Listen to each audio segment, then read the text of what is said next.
Hello! In this video I will show you how to enable Google Assistant to work on lock screen on Motorola G75. So you have to start by opening your Google application, then click on your avatar and now go to Settings. Then click on Google Assistant and click on Hey Google and Voice Match. And now click here to enable Hey Google and click on More and I agree.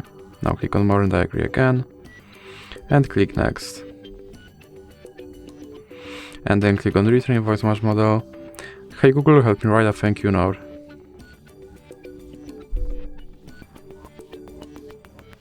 Hey Google, what's the weather tomorrow?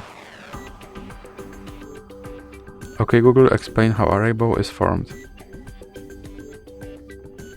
Okay Google, set a timer for 5 minutes. Now click Next.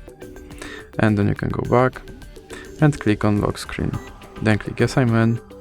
And make sure that this first option stays on. And now let's check if my Google Assistant will work on lock screen. Okay Google.